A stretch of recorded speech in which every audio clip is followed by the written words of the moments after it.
están? Bienvenidos a El Bazar de los Perdidos. Qué gusto tenerlos de nuevo por acá, por este espacio que es suyo, que si bien hablo por ustedes o pretendo hablar por ustedes, no digo otra cosa que no hayas pensado antes o que simplemente te haya dado curiosidad. Así que pues hoy no va a ser la excepción. Hoy por supuesto que vamos a enloquecer juntos y nos vamos a sentir bastante liberados al final, bastante existencialistas hasta cierto punto. Y es que hoy les traigo un tema que llamé el enemigo en casa. ¿Quién es o qué es eso que gobierna nuestra vida? ¿Qué es eso que nos hace tomar decisiones, que nos impulsa, que nos sabotea? ¿Quién es esa persona que de pronto nos habla y nos aconseja, ya sea para bien o para mal? Hay que de pronto conocer a ese ser místico y interesante que pues vive en nuestra mente, en nuestro interior, y que les va a hacer mucha resonancia a todos los que ya escucharon el episodio anterior, el de monólogos de sabiduría. Pues esta, digamos que es la némesis de monólogos de sabiduría. Hoy vamos a hablar del inconsciente. El inconsciente como ese enemigo en casa que si no le entendemos el lenguaje que utiliza para comunicarse con nosotros, nos va a gobernar de maneras indescriptibles toda nuestra existencia. Y que de pronto no está mal dejarlo que haga su presencia, si no es para aprender. Es imposible que dominemos todas las esferas de nuestras vidas, pero creo que lo interesante de poder razonar sobre algo es intentarlo, es explorar este mundo interno y maravilloso y complejo que tenemos los seres humanos. Hoy por supuesto que haremos un recorrido bien filosófico de los puntos de vista del inconsciente que se han desarrollado dentro de la filosofía misma.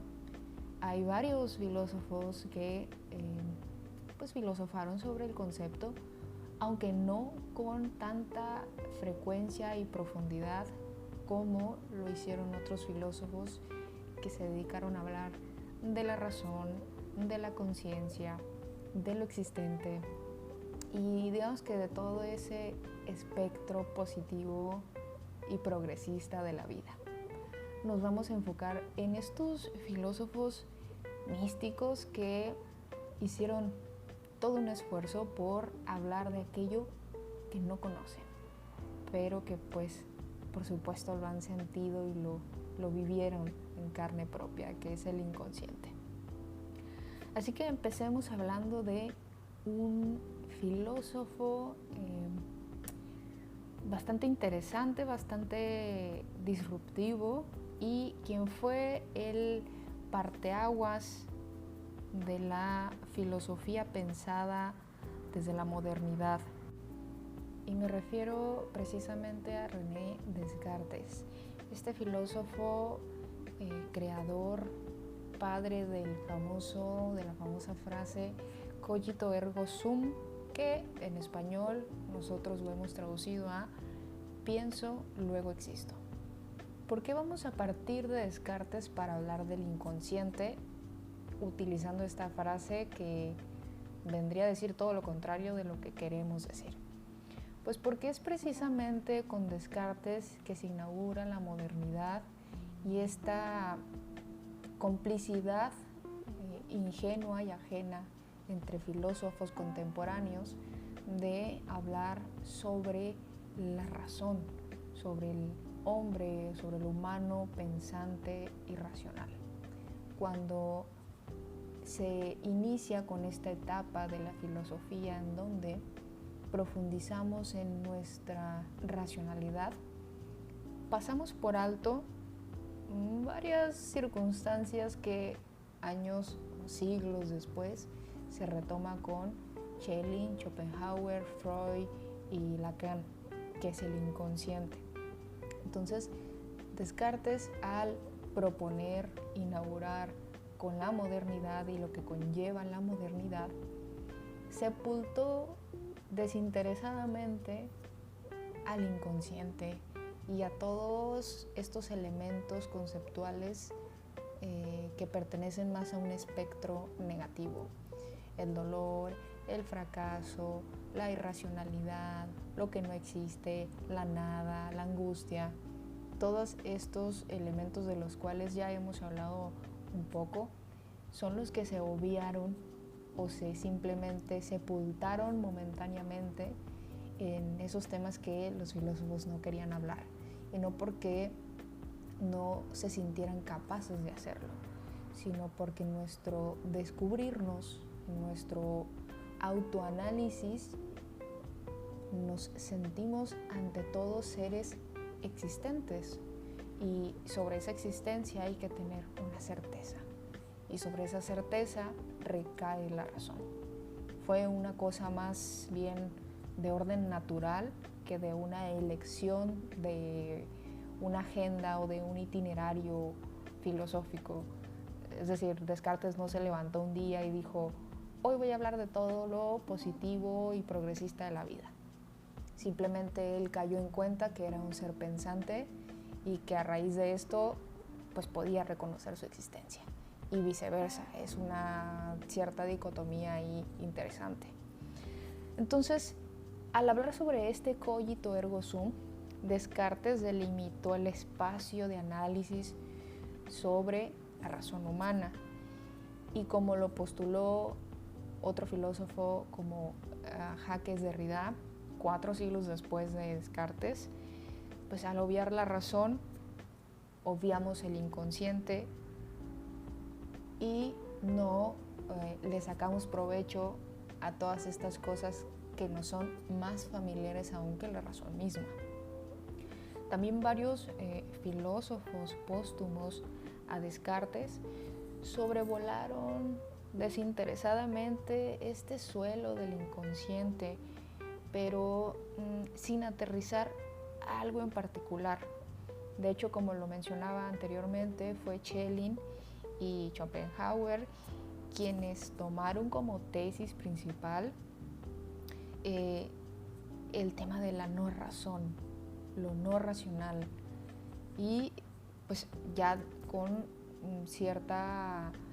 cierto filtro, cierto racionamiento demasiado profundo, diría yo, de Schelling y de Schopenhauer, se consolida años después el psicoanálisis, y con el Freud y con el Lacan, que ambos toman de fundamento esto que siglos anteriores Schelling y Schopenhauer habían construido. Entonces hay una ruptura ya con Schelling y Schopenhauer muy pequeña. Se hizo o se pretendió hacer una incisión muy pequeña de: todos están hablando del hombre racional. Yo no coincido con esto, porque cuando me sé existente, me sé irracional. Es decir, es más fácil que yo reconozca que no sé algo a saber algo. Y es cuando entonces Schelling y Schopenhauer dicen: a ver, si todos se evocan a hablar sobre la razón y la conciencia, pues alguien tiene que hablar de la no razón y de la inconsciencia. Y por supuesto que ellos lo hicieron y construyeron un sistema filosófico que hasta la actualidad predomina, no solo en las áreas de las comunidades científicas, sino en nuestra vida cotidiana, por supuesto. Aquí nacen un sinfín de interrogantes que, por supuesto, yo me he preguntado en el desarrollo de este tema, y uno de ellos es yo compartirles a ustedes. Es decir, si yo me reconozco como un ser pensante, ¿dónde queda mi yo ignorante? Y esto es mucha de la tensión que se generó en estos años posteriores a Descartes, con Kant, con Hegel, con otros filósofos que no eran tan agresivos o tan ortodoxos como Leibniz, por ejemplo, pero que sí se volcaron de lleno y rodaron colina abajo sin freno aparente sobre este asunto que es el inconsciente. Y a raíz de estas preguntas que también pues pongo sobre la mesa, me he preguntado últimamente qué es lo que hay antes de pensar, antes de racionalizar algo que existe en nuestra vida cotidiana. Y es que esto es lo interesante de la filosofía en sí, que no hablamos de nada que no nos sea familiar a todos. Yo estoy ahorita hablando con ustedes sobre sensaciones y pensamientos que ustedes reconocen y han vivido fácilmente. Es decir, no les estoy tratando de aplicar el teorema de Pitágoras en su vida cotidiana, sino que en un esfuerzo conceptual de comunicarles que considero en voz de varios autores y en la voz mía también, que es el inconsciente, ustedes se van a sentir identificados indudablemente. Aquí ya podemos entrar con Schopenhauer para hablar sobre este tema, sobre el tema del inconsciente, y que, ojo, cabe aclarar que este filósofo no desarrolló el concepto de lo inconsciente o el inconsciente como tal. De hecho, utiliza otros términos que, pues, por supuesto, los schopenhauerianos, aquellos seguidores de Schopenhauer, pues desarrollaron años después. Schopenhauer diría que lo que existe antes de pensar es la vida misma en un estado puro. Y el concepto que utiliza este filósofo para referirse a esto es el de la voluntad. Él tiene un texto que se llama El mundo como representación y voluntad, en donde te habla de inicio a fin y te justifica de inicio a fin por qué es que decide hablar de eso que sus filósofos contemporáneos no hablaban. Y es espectacular, es una obra, me parece que muy infravalorada, poco leída y sobre todo poco leída por la propia comunidad de filósofos. Schopenhauer es un referente en temas del psicoanálisis porque habla de cosas bien interesantes y creo que muy innovadoras para su época. En este término de la voluntad quizás nos resulte familiar relacionar la voluntad como, pues, la acción de elegir algo de manera consciente. Esa es, digamos, que la noción que tenemos de la voluntad de manera común y corriente. Pero pues Schopenhauer opina lo contrario. De hecho, para Schopenhauer la voluntad es un principio carente de fundamento. Está en nosotros como algo que busca vivir, pero que pues en su explicación no encuentra conceptos universalmente válidos y adecuados para explicar por qué ha actuado o decidido de tal o cual manera. Un ejemplo de esto puede ser incluso el concepto de libertad misma, es decir, podemos explicar lo que ciertos actos llamamos como libres, pero si nos preguntan qué es la libertad en sí misma, pues nos quedamos en blanco, no sabemos qué decir al respecto. Y aquí es donde nace el conflicto y el malestar de sabernos existentes. Por un lado, digo que soy lo que soy, pero no puedo explicarlo. Y pues por supuesto que para Schopenhauer esto no se trata de una falta de autoconocimiento, no es el desconocimiento de sí mismo el que nos limite a explicarlo, sino es más bien la propia esencia de la voluntad del mundo y de los individuos. De aquí también que se le relacione mucho a Schopenhauer con una corriente filosófica llamada vitalismo, en donde pues esto sustenta, es decir, el vitalismo sustenta que la vida es vida a partir de la incertidumbre, al menos el vitalismo descrito y catalogado como vitalismo por algunos autores de Schopenhauer. Entonces, lo que me impulsa, lo que me da vitalidad en mi vida es reconocer que soy un ser incierto, un ser irracional y un ser desconocido para mí mismo. Y Schopenhauer tiene una frase corta y contundente que dice: pensar desde el dolor, filosofar desde el dolor. Esta es la máxima de Schopenhauer, que engloba todo lo que intentó y describió en sus obras. Y este pensar desde el dolor es simplemente el acto de compartir la misma esencia que la vida. Y para Schopenhauer es el dolor. Para Schopenhauer es lo irracional, es lo que no puedo pronunciar. Por eso es que, por su parte, Freud reconoce que leyó a Schopenhauer, pero cuando él tenía como 59 años. Y digamos que una vez que lo reconoció, que leyó sobre él, pues obviamente reconoció que trabajaron sobre el mismo concepto o sobre el mismo fundamento conceptual, que es la sexualidad y la pulsión de muerte. Para quienes han leído a Schopenhauer, pues pueden entender que no utiliza conceptos estrictamente como los mencionamos, es decir, Schopenhauer nunca utilizó el concepto de pulsión de muerte de Freud, pero sí habló muy puntualmente de lo que tiempo después Freud construye y levanta como su pulsión de muerte. Se rumora que Freud en su formación de estudiante leyó a autores que se fundamentaron o se forjaron con el pensamiento de Schopenhauer, y es que por ello Freud de pronto habla con una voz muy similar a la de Schopenhauer. Pero bueno, en este sentido de lo que hablamos sobre Freud, pues una vez que reconoce y que nosotros como lectores o estudiosos de estos temas reconocemos con conceptos de sexualidad y de pulsión de muerte, podemos entender por qué mencionan los dos estos conceptos para referirse a lo humano, a lo vulgarmente humano, si lo queremos ver así.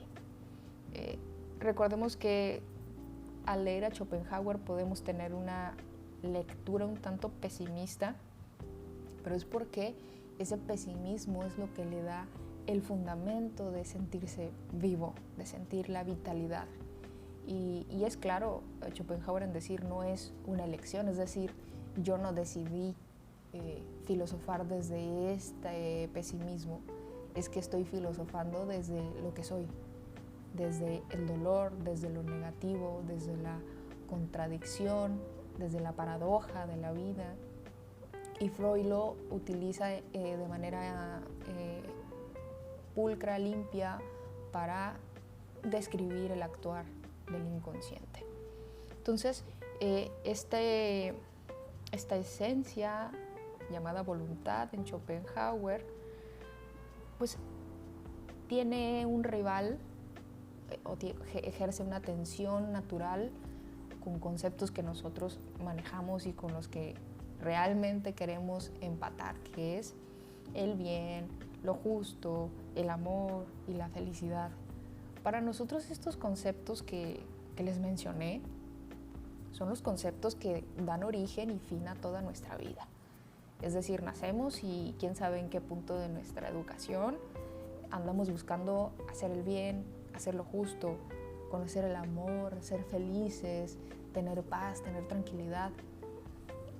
Y en esta acción de alcanzar estos bienes humanos, automáticamente generamos una tensión en nuestra propia vida, porque según Schopenhauer, la vida no es eso.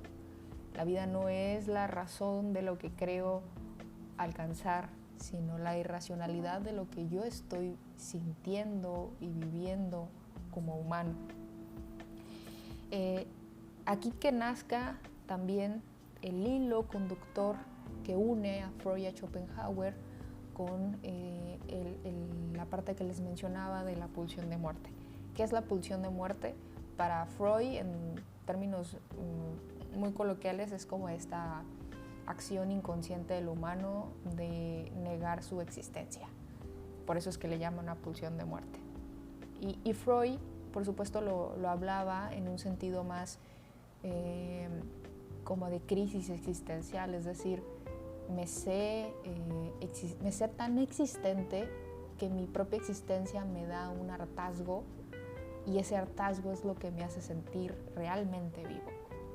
Entonces, estos dos autores convergen o pretenden llevar su filosofía de lo inconsciente hacia el eje central, que es la sexualidad. La sexualidad es indispensable para la voluntad de perpetuarnos a nosotros mismos. Es indispensable para reconocernos y reafirmarnos como seres existentes. De hecho, en nuestro afán de romantizar la vida, insisto, nos olvidamos mucho del dolor y de lo desconocido, y que también estas cosas se experimentan, no se inventan. Y en términos concretos, es decir, los humanos, se los decía al inicio, tenemos mayor certeza de que no sabemos nada. Bien lo decía el viejo Sócrates, yo solo sé que no sé nada. Pues tal cual, no sabemos mucho de muchas cosas, y esta certeza de no saber de algo también es el propio síntoma de sabernos vivo, de sabernos en el camino de un algo que no entendemos cómo funciona. Y de aquí que nazcan un montón de memes y un montón de chistes y de incluso posturas científicas, filosóficas serias acerca de dónde está el manual para vivir. Todos creemos encontrar nuestra regla, nuestra directriz, pero solo nos encontramos con contradicciones. Curioso, ¿no? Schopenhauer pudo haber pensado eso. Qué curioso buscar algo que no sabemos que existe. En cambio, sí sé que es el dolor y puedo identificarlo y verlo. Y nadie puede decir lo contrario. Es como si todos fuéramos más afín a la irracionalidad. Y si de la conciencia sabemos poco, del inconsciente sabemos menos. Pero esto no es por falta de elementos, sino más bien por una ceguera de taller. Años y años de pensarnos como seres racionales, por supuesto que sepultaron la certeza de sabernos irracionales. Y la ignorancia y la mediocridad no son pensamientos y acciones desprovistas de razón. No es que aquel que actúa tontamente sea en sí un tonto. Es más bien un ser al que le es ajeno su propio lenguaje. El inconsciente, hay que decirlo, mantiene su contenido, su información de forma encriptada. Y esa es su esencia, mantener encriptada su información ante la conciencia. ¿Cuántas veces te has preguntado si el alma es consciente de lo que está imaginando? Aquí abordemos un elemento del inconsciente, que es la ilusión. La ilusión y el inconsciente de pronto manejan estructuras muy similares. Porque por un lado, cuando decimos que estoy imaginando algo, pues estamos diciendo o aluciendo que pensamos aleatoriamente con imágenes para explicar una situación, una emoción o algo al respecto. El inconsciente pues hace lo mismo. El inconsciente, cuando la conciencia quiere traerlo conceptualmente, es decir, cuando yo digo, me cayó el 20 de algo, si no tengo mucha claridad en los conceptos que voy a utilizar para decir, me pasa esto, o creo esto, o quiero esto, o no quiero esto, utilizamos metáforas o imágenes o ejemplos que me ayuden a comunicarle al otro, que puedo ser yo mismo o un otro ajeno a mí, lo que está guardado ahí en el inconsciente. Es decir, puede ser que de pronto le comparta a mi pareja que soy consciente de actitudes infantiles que tenía de niña cuando quería conseguir algo con mi papá. Por ejemplo, por decir algo, esa pretensión que tiene y ese esfuerzo también que usa la razón, que usamos para desencriptar lo que el inconsciente ha tenido ahí guardadito, pues es una acción que se basa de imágenes. Entonces, las imágenes han funcionado, o la simbología ha funcionado como base para el psicoanálisis. El psicoanálisis trabaja con esto, con la interpretación de símbolos, que si lo queremos ver en un término muy estricto, pues el símbolo es el inconsciente, ¿no? Por esta encriptación de la que les hablo. Entonces, ¿cómo es que podemos hablar del inconsciente si lo pensamos a través de la propia conciencia? ¿No es un poco contradictorio? ¿No es una paradoja extraña el querer hablar de algo que no conozco o quizás que no manejo su lenguaje?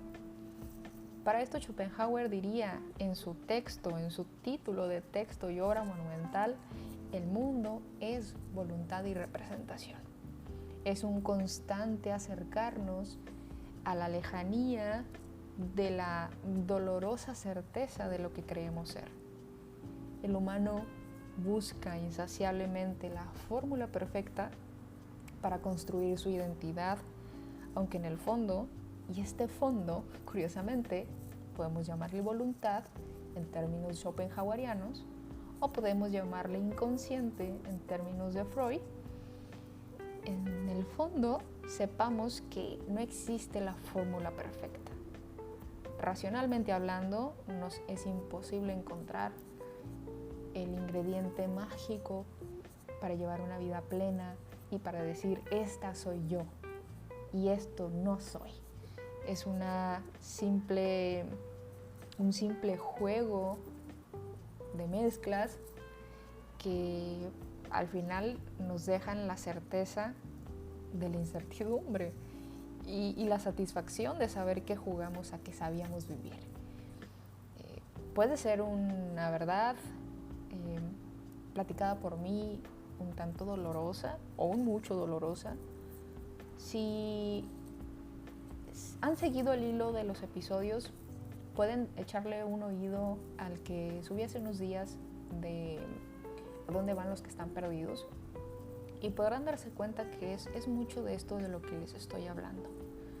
El inconsciente es una cosa que nos cuesta mucho trabajo hablar, pero que definitivamente a mí me parece que ha construido al mundo como lo conocemos.